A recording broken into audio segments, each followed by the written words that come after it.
Hello cyclists, welcome. Today I'm going to explain why the right inflation pressure is so important.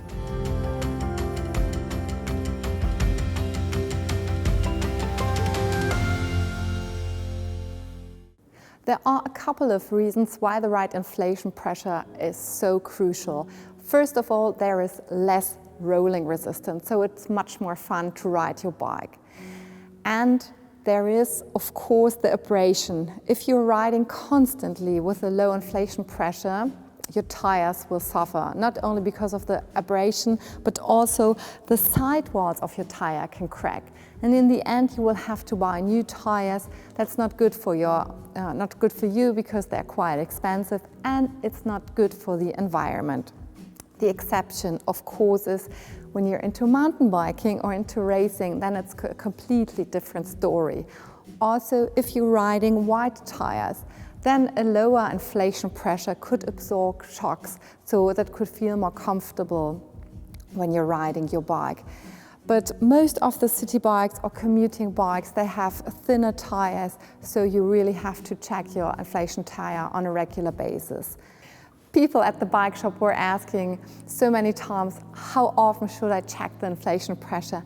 And if you're an active cyclist, you should at least check the pressure once a month, because just by standing and by riding, the pressure of one bar gets lost, because there's a big difference to the car tires. The bike tires, they do have a much higher pressure and the walls are so thin. And of course, they have a really big wall, a thick wall, and the pressure is much lower.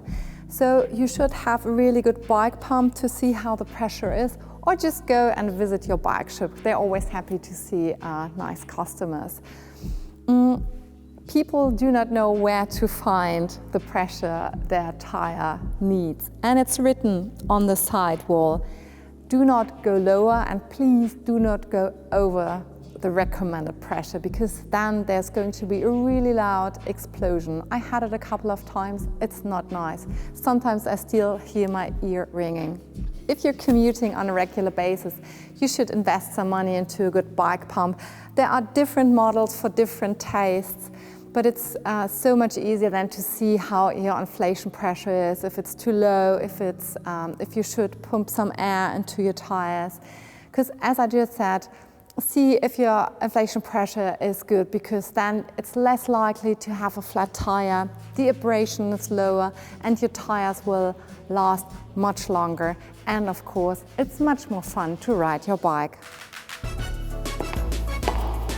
Hey guys, if you liked our video, give us a thumbs up and subscribe to our channel.